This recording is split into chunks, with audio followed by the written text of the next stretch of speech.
na sisi pia tunaona kabisa mazingira yalivyo magumu. Kwa hiyo hata sisi tunashauri kuwaambia watoto wetu hiyo imepita na wakati kwa mazingira ambayo tunayo. Maana hata watoto wanatamani wasome. Kwa hiyo ni asilimia ndogo sana. Kwa hiyo hakuna ambao wanaolewa chini ya umri mdogo.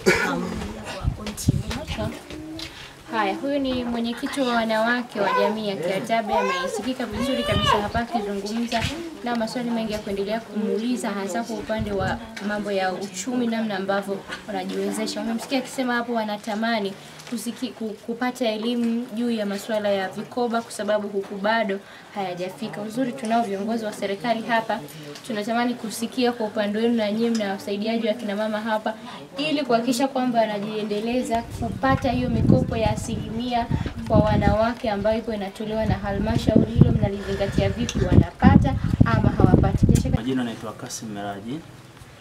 Niko hapo kwa kumwakilisha mtendaji wa kata, lakini pia kwa nafasi yangu ambayo ndio taaluma yangu ambayo nimeajiriwa na serikali ni afisa maendeleo ya jamii. Ameongelea swala ambalo moja kwa moja limenigusa kwa sababu mimi ndio mhamasishaji wa masuala ya vikundi na masuala ya mikopo. Kweli hatujafikia, huo ndio kweli, kwa sababu ya mazingira ambao wao wanaishi, na mimi pia sija kuwa sana na ukaribu nao kivile kwa kujua kama nao ni hitaji lao ama la.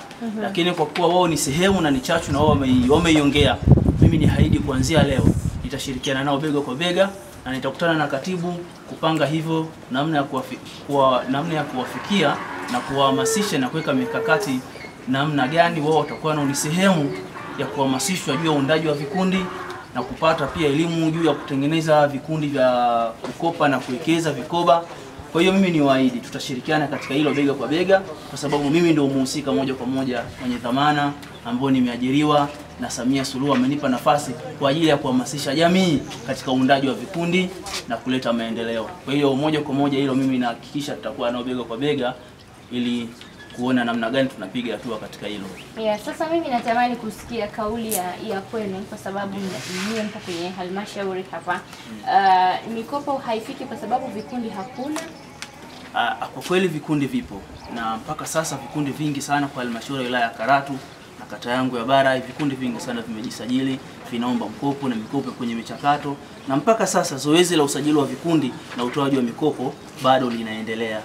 Ni swala la kuhamasishwa na wao kuwa miongoni mwa wale wahusika ambao wataomba mkopo na wafanikiwe kupata huo mkopo.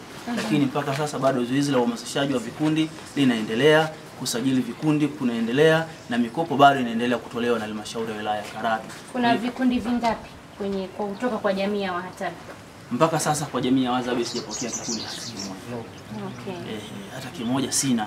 Lakini katika jamii ambazo tunazoishi za kawaida vikundi vipo vya kutosha.